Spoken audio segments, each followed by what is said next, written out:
სანამ უშუალოდ იმ საკითხზე გადავად, რაც ვიდეოს აქვს სათაურად, მანამ დინოზავრების სიცოცხლის 3 ძირითადი პერიოდის შესახებ უნდა ვისაუბრო კოდის ამ ეპიზოდში. დინოზავრები დედამიწაზე ერთ-ერთი უძველესი ხერხემლიანი ცხოველია, რომელიც დაახლოებით 230 მილიონი წლის წინ ტრიასულ პერიოდში გამოჩნდნენ და დაახლოებით 66 მილიონი წლის წინ გვიან ცარცულ პერიოდში გადაშენების პირას იყვნენ. დინოზავრების ერა ცნობილია როგორც მეზოზოური ერა და 3 პერიოდად იყოფა: ტრიასული, იურული და ცარცული.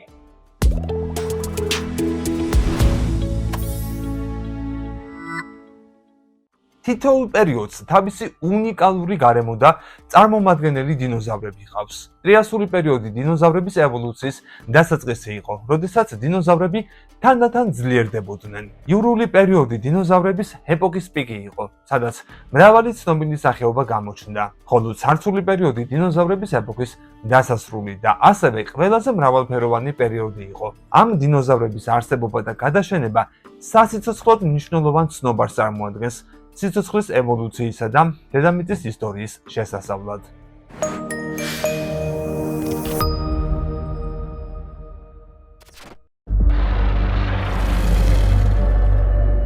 ტრიასული პერიოდი 230-201 მილიონი წლის წინ. ტრიასული პერიოდი დინოზავრების ეპოქის პირველი და უმოკლესი პერიოდია, რომელიც დაახლოებით 29 მილიონ წელს გაგრძელდა. ამ პერიოდში დედამიწაზე კლიმატი შედარებით მშრალი იყო, ზღვის დონე დაბალი, ხოლო ხმელეთის ფართობი უფრო პატარა იყო. ტრიასული პერიოდის დასაწყისში დინოზავრები უბრალოდ ჩვეულებრივი რეპტილიები იყვნენ, თანამედროვე ნიანგებისა და ხვლიკების მსგავსად. დროთა განმავლობაში ზოგიერთი დინოზავრი თანდათან გაიზარდა, მაგალითად კოელოფიზი და დილოფოზავრი.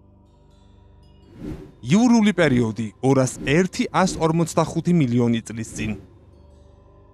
იურული პერიოდი დინოზავრების ეპოქის მეორე პერიოდია და ერთ-ერთი ყველაზე პოპულარული.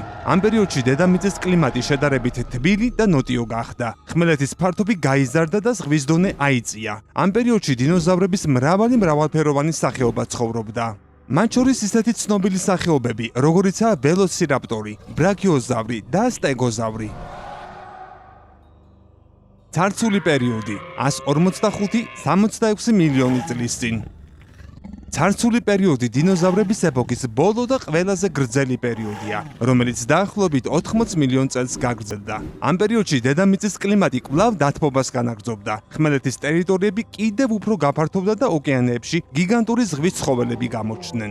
ამ პერიოდში დინოზავრები ასევე ძალიან მრავალფეროვანი იყვნენ, მათ შორის ისეთი ცნობილი სახეობები, როგორიცაა ტირანოზავრ რექსი, ტრიცერატოპსი და ანკილოზავრი.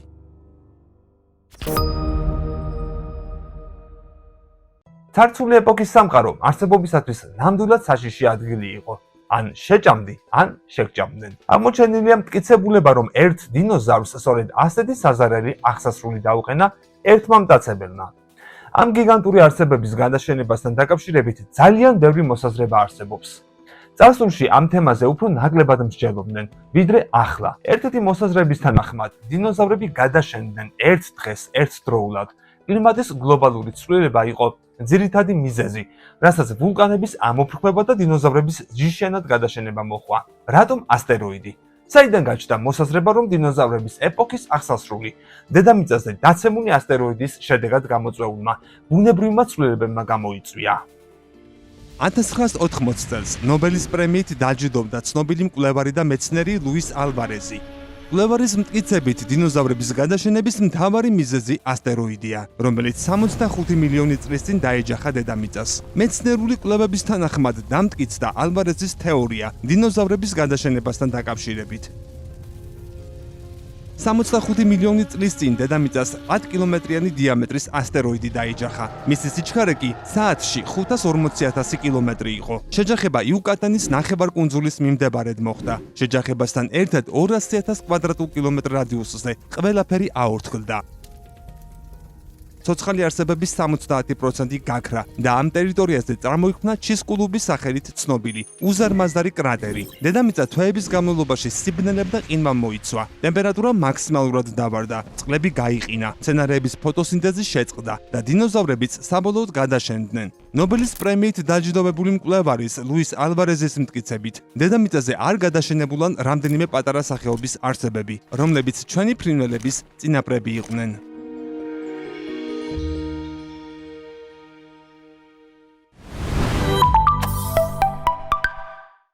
მეცნიერები ფიქრობენ, რომ გადაშენებამდე დედამიწაზე დაახლოებით 850 სხვადასხვა ჯიშის დინოზავრი ცხოვრობდა.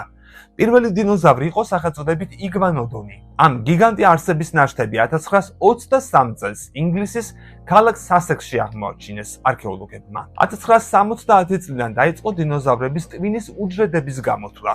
კვლევების თანახმად აღმოჩნდა, რომ დედამიწაზე, რაც კი ცხოველი არსებობს, ყველაზე ჭკვიანი დინოზავრები იყვნენ. გასათვალისწინებელია ის ფაქტიც, რომ დღესდღეობით დედამიწის ყველაზე ჭკვიანი ფრინველებია ყვავი და თუთიყუში, დინოზავრების პირდაპირ შთამომავალი. ასე ფიქრობს მეცნიერთა ნაწილი. დინოზავრების სიმაღლე და წონა ერთმანეთისგან ძალიან განსხვავდებოდა. ყველაზე დიდების წონა 18-32 ტონა იყო, სიმაღლე 25 მეტრს აღწევდა. ყველაზე პატარა დინოზავრების წონა 5,5 კილოგრამს უდრიდა, ხოლო სიმაღლე 60 სანტიმეტრს. ამით შევეცადე მოგლე წარმოდგენა შემექმნა თქვენთვის ამ არსებებსა და იმ ეპოქაზე, რომელშიც ისინი ცხოვრობდნენ. ახლა მოდი ეპიზოდის სათაურის შესაბამისად განვაგრძოთ თხრობა. დინოზავრების გადაშენების პირველი წუთები.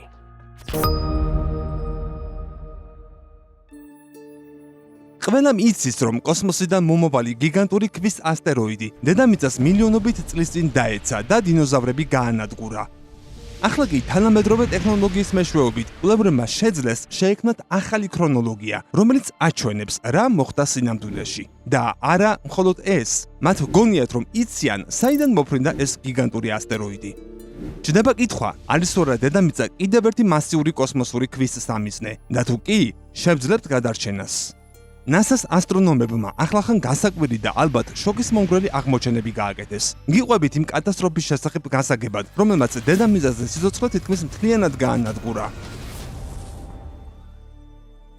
გიგანტური ასტეროიდის შეჯახება მექსიკის ყურეში 65 მილიონი წლის წინ ზღვის მეჩხერ წყლებში საკმარისად დამანგრეველი იყო, მაგრამ შემდეგ ამ კატასტროფას მრავალი სხვა უბედურება მოჰყვა. ციდან ქვები ცვიოდა, ტყეები იწვოდა და ცუნამები შორეულ ნაპირებს ფარავდა წყლით. კვლევარებმა აღმოაჩინეს, რომ ცენოზოიკის ეპოქის პირველი დღე სამსა იყო კატასტროფებით და ამ ქაოსური დღის ახალი ჩანაწერი გამოაქვეყნეს National Academy of Sciences ჟურნალში.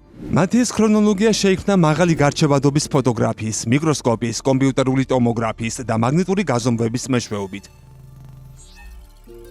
გამოიკვლიეს 100 ფუტის სიღრმის ქანები, რომლებიც ჩისკულუბის კრატერიდან ამოიღეს. ეს არის დედამიწაზე ერთ-ერთი ყველაზე დიდი კრატერი, რომელიც სავარაუდოდ იმ შეჯახების შედეგად წარმოიშვა. ყველაფერი ასე დაიწყო. წარმოიდგინე, რომ ჩრდილოეთ ამერიკაში იმყოფები 65 მილიონი წლის წინ. როცა დედამიწაზე დინოზავრები ბატონობდნენ და ზეცას უყურებდნენ. ალბათ დაინახავდი თითქოს კაშკაშა ვარსკვლავი ციალებდა ცაზე, მაგრამ თუ ამ უცნაურ სინათლეს 1-2 საათის განმავლობაში დააკვირდებოდი, გაიგებდი, რომ ის უფრო და უფრო ნათელი ხდებოდა, მაგრამ თითქმის არ მოძრაობდა. ეს ვარსკვლავი არ იყო, არამედ უზარმაზარი ასტეროიდი, რომელიც დაახლოებით 11-დან 80 კილომეტრამდე სიგანის იყო და პირდაპირ დედამიწისკენ მოფრინავდა საათში 72,420 კილომეტრის სიჩქარით. რამდენიმე საათის შემდეგ ასტეროიდი დედამიწის ატმოსფეროში შეიჭრა და იმ ადგილს დაეჯახა, სადაც ახლა იუკატანის ნახევარკუნძულია. ასეთი სიჩქარის შეჯახებისას დედამიწის ატმოსფერო წყალს დაემსგავსება. პატარა კოსმოსური ქვები, მეტეორები ატმოსფეროში ისე ხვდებიან, როგორც კენჭი ტბაში. სიმაღლეზე ანელებენ სიჩქარეს და ხახუნის გამო იწვევიან. ზოგიერთი უფრო დიდი ნამსხვრევი ბოლომდე არ იწვება და მიწაზე ვარდება. მაგრამ თის სიდიდის ჩისკულუბის ასტეროიდი ატმოსფეროში ისე შედის, როგორც უზარმაზარი ლოდი წყლის თხელ გუბეში. მან თითქმის შეინარჩუნა თავდაპირველი სიჩქარე და ატმოსფერო 60 მილის, დაახლოებით 100 კილომეტრის მანძილი მხოლოდ 3 წამში გაიარა. ასტეროიდმა ცენტრალურ ამერიკაზე გადაიფრინა. წარმოქმნა უსაშინლესი ხმაური. ყველა კონტინენტზე ყურის ბარაბანი გასყდებოდა ამ ხმისგან. დინოზავრები ალბათ შიშით გარბოდნენ ყველა მიმართულებით. მათ წარმოდგენა არ ჰქონდათ იმის შესახებ, რაც სწორედ იმ დროს მოხდებოდა, მაგრამ თუ რომელიმე ცხოველი ასტეროიდთან ახლოს იქნებოდა, ის წუთებში ორთქლად იქცეოდა, ან წამებში. ამ მოვლენას სინამდვილეში ზღვის კუებისა და ნიანგების გარდა არაფერი, არც ერთი ოთხფეხა ცხოველი არ გადაურჩა, რაც 25 კილოგრამზე მეცი წონიდა. თიზომის კოსმოსური ქვა იმდენად სწრაფად დაეშვა, რომ ჰაერიც კი ვერ ასრებდა მისგან თავის დაღწევას. ძლიერი შეკუმშვის შედეგად ჰაერი თითქმის მყისიერად 1000 გრადუსამდე გათბა. ასტეროიდის ჩამოვარდნამდე რამდენიმე წამით ადრე ამ შეკუმშული და გადახურებული ჰაერისგან იუკატანის ღრმა ზღვა ორთქლად იქცა. მილიწამებში ასტეროიდმა გადაუარა იმას, რაც ზღვისგან დარჩა და დაეჯახა დედამიწის ქანებს. იმ წამს იწყება მოვლენათა მთელი ჯაჭვი. ასტეროიდის ასეთი შეჯახების შედეგად დედამიწის ქანები და ნიადაგი სითხესავით იწყებს მოძრაობას. ეს მოძრაობა შეიძლება ბომბის წყალში ჩავარდნას და აფეთქებას ნიშნავდეს. როცა პირველადი ნაკადის აფრქვევა ხდება ვერტიკალურად და შხეფის დიდი ნაკადის გასროლა მოხვება, რასაც უკანსვლით ამოძრავებული წყლის მასა იწვევს. დარტყმითი ტალღა, რომელიც პირველადი შეჯახების დროს წარმოიშვა, 32 კილომეტრზე უფრო მაღალი იყო. შეჯახების შედეგად წარმოქმნილი ხვრელი თითქმის აღწევდა დედამიწის მანტიის ფენამდე. ხოლო როცა ეს ღრმული ამოდის ზედაპირზე, ხდება ის, რასაც ვერტიკალურ აფრქვევას ვუწოდებთ. მიწა ამ დროს 1600 კმ/სთ სიჩქარით მიემართება ზემოთ და სიმაღლეში ევერესტის მთას აღწევს. რამდენიმე წუთში ნამსხვრობების ეს მთა თითქმის მთლიანად იშლება და მეორეული აფეთქებების სერიით ქრება, რის შედეგადაც რჩება შედარებით პატარა გორაკი, რომელსაც კრატერის პიკური რგოლი ეწოდება. იმ მომენტში, როცა ასტეროიდი იუკატანში დედამიწის ქანებს ეჯახება და ზეწოლას ახდენს მათზე, ის 7,5 მილიარდი ტონიანი გახურებული ქვის შესაბამის ენერგიას წარმოქმნის, რომელიც 16 კმ/წმში სიჩქარით ვრცელდება გარშემო და ერთ წამში საზარელ სიცხედ გარდაიქმნება. ჩისკულობის ასტეროიდმა დედამიწაზე დაჯახებისას დაახლოებით 1 სეპტილიონ 300 სექსტილიონ კილოჯოულზე მეტი ენერგია წარმოქმნა. ეს უფრო მეტია, ვიდრე ჰიროშიმას მილიარდი ატომური ბომბის ენერგია. ასტეროიდის მიერ ნიადაგზე კლდესა და ჰაერზე გადაცემული კინეტიკური ენერგია მოლეკულებს ისე აღაგზნებს, რომ ტემპერატურა გაცილებით სწრაფად იმატებს და სცდება იმ ზღვარს, ვიდრე მზის ზედაპირის ტემპერატურა. მაღალი ტემპერატურა ატომებს ელექტრონებს აცლის, რის შედეგადაც ჰაერი იონიზდება და ვრცელდება ცეცხლოვანი ბურთის სახით. პლაზმა, რომლის ტემპერატურა 10000 გრადუსს აჭარბებს და მასში აორთქლილი კლდეა შერეული, რომელიც ჰიპერსონიკულ, ანუ ბგერის სიჩქარესაც აჭარბებს გადაადგილებისას. გაცხელებული და სწრაფად გაფართოებული ჰაერი დედამიწაზე მყისიერ აირად ტრანსფორმაციას და შეჯახების შედეგად წარმოქმნის შოკურ ტალღას ქმნიან. ესაა უზარმაზარი აფეთქებითი ტალღა, რომელიც საათში 1600 კმ/მდე სიჩქარით ვრცელდება.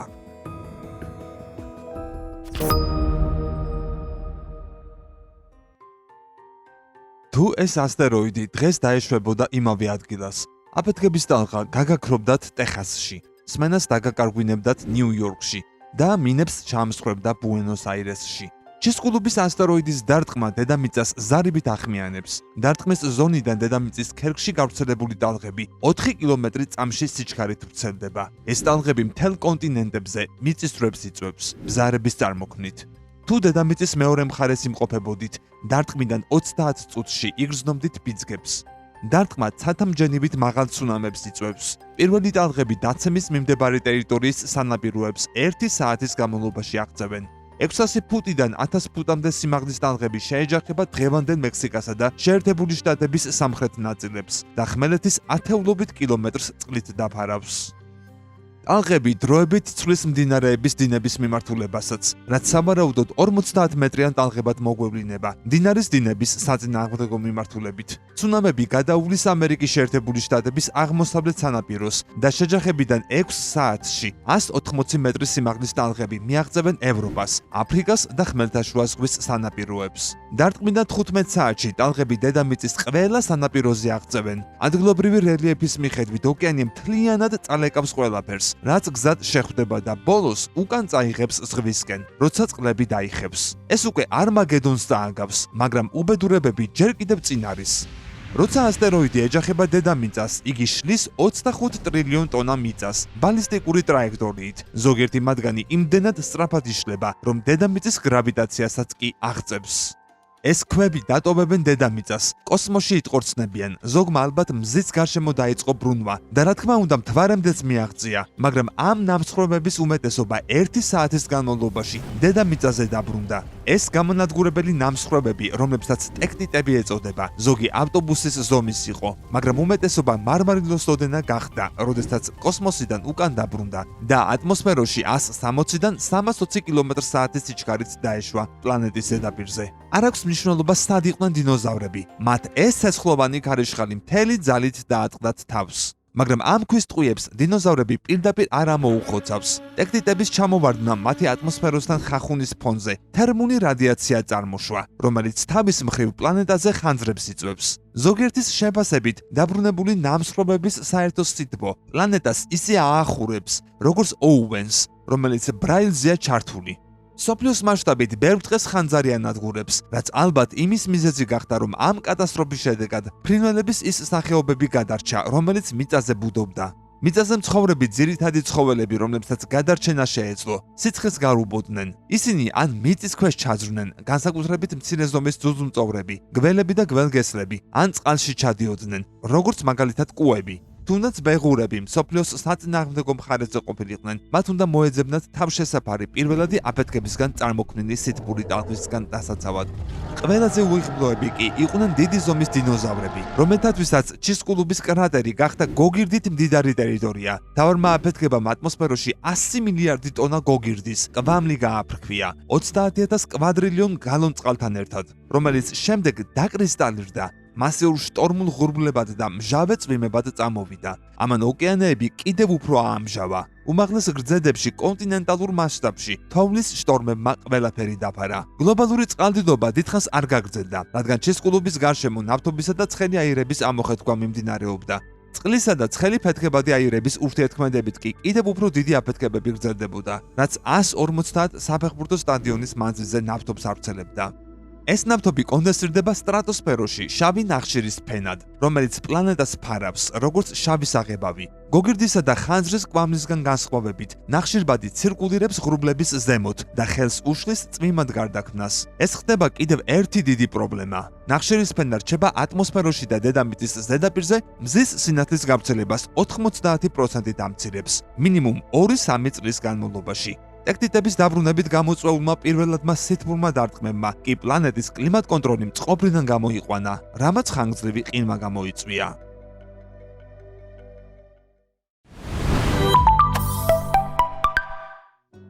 გლობალური ტემპერატურა საშუალოდ თითქმის 50 გრადუსით დაეცა. დედამიწა ერთიანად გაიყინა. ყინვა ნაკლებად შეეხო მადაგასკარს, ინდოეთსა და ინდონეზიას, რომელიც მაშინ ტროპიკული კუნძულები იყო. გლობალურ სივრცეში აორთქლება თითქმის წყდება, ნალექი 80%-ით მცირდება. სოფლიოს თითქმის ყველა ადგილი გარდა ამ ტროპიკული კუნძულებისა გახდება უდაბნო. სწორედ შეცვლილმა კლიმატმა და მოწამლულმა ჰაერმა ამოხოცა მაშინ არსებული 90%-ზე მეტი სიცოცხლე ჩვენს პლანეტაზე. საიდან მოვიდა ეს გიგანტური კლდე და არსებობს თუ არა სხვა, რომელიც ჩვენსკენ არის მომართული? კვლევრები სუპერკომპიუტერის გამოყენებით ასტეროიდების ევოლუციას სწავლობდნენ, ცნობილი ასტეროიდების მონაცემების მიხედვით. ხანგრძლივი კვლევის ავტორები ავი ლოევი და ამირ სირაჯი ვარაუდობენ, რომ ჩისკულუბის ასტეროიდი დიდი ალბათობით ოორტის ღრუბლიდან გამოემართა დედამიწისკენ. ეს არის მტვრისა და ნაწილაკების სფერო მზის სისტემის კიდეზე. ჩემმა გამომწერებმა კარგად იციან. შესაძლებელია ის უფრო დიდი ასტეროიდი ყოფილიყო, რომელსაც იუპიტერის გრავიტაციულმა ველმა კურსი შეუცვალა და მზესთან მიახლოებისას რამდენიმე ნაწილად დაიმსხვრა.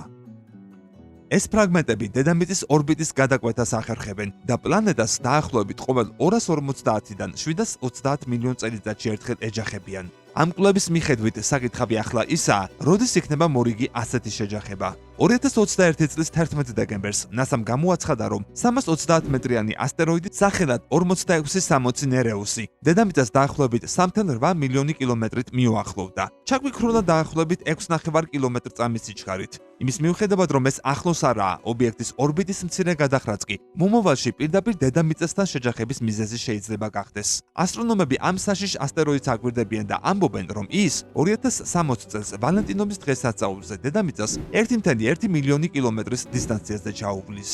ანუ კიდევ უფრო მოახლოვდება.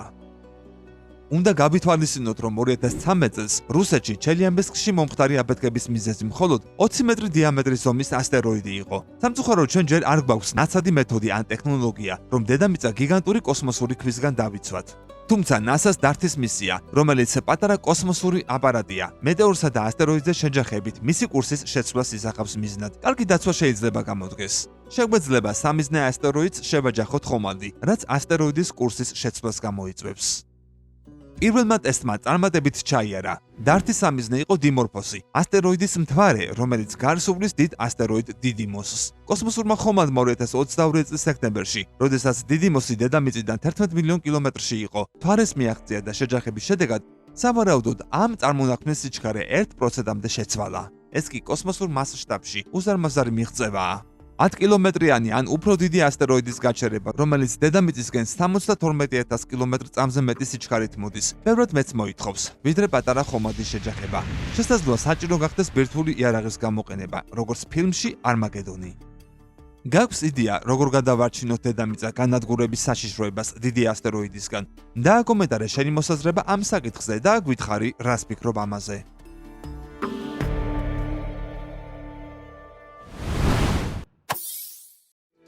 მეცნიერები გამოთვლებზე დამყარებული მოსაზრებით თვლიან, რომ მოზრდილი ასტეროიდი ჩვენს პლანეტას დაახლოებით 100 მილიონ წელიწადში ერთხელ ეჯახება. როგორც ამ ეპიზოდიდან გავიგეთ, დინოზავრთა სახეობების და არამხოლოდ მათი სცენარეული საფარის დიდი ნაწილის განადგურებაც კი არა უშუალოდ ასტეროიდის დაჯახებამ, არამედ იმ ცვლილებებმა გამოიწვია, რაც შემდეგ პლანეტაზე განვითარდა. ამ სცენარის მიხედვით ჭვარტლის ღრუბელმა დაბლოკა მზის რადიაცია და დედამიწის ტემპერატურა დაეცა. ნახშირბადის ამ ხაფანგში მოქცეული მცენარეულობა დაჭყნა და გახმა. თანდათან მათ გზას გაუყნან გადარჩენილი ცხოველებიც.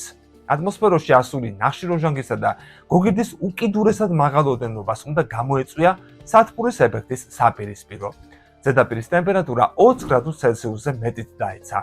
კლიმატის შეცვლისათვის საჭირო აირების გამოყოფისათვის აუცილებელი იყო ასტეროიდი დაცემულიყო დანალექი ქანების თავზე. სხვა სიტყვებით რომ ვთქვათ, ასტეროიდი სწორედ ჩისკულობის სიახლოვეს უნდა ჩამოვარდნილიყო და ალბათ ასეც მოხდა. ასტეროიდით გადაშენების თეორია, რომელიც ფართოდ მიღებულია, როგორც დინოზავრთა გაუჩინარების ყველაზე შესაძლო ახსნა, 10 წლეულობით კვლევას ეფუძნება. როგორც უკვე ვთქვი, თქვენი მოსაზრება ამ ეპიზოდის თემასთან დაკავშირებით აუცილებლად ამიწერე კომენტარების ველში. თუ მოგეწონა ვიდეო, დაალაიქე და რა თქმა უნდა, თუ არხი არ გაქვს გამოწერილი, თხოვ რომ გამოიწერო. ამით არ გამოგრჩება ყველა ის საინტერესო ეპიზოდი, რომელსაც რა თქმა უნდა, კვლავ დიდი ენთუზიაზმით მოვამზადებ. წინასწარ მადლობა მხარდაჭერისთვის.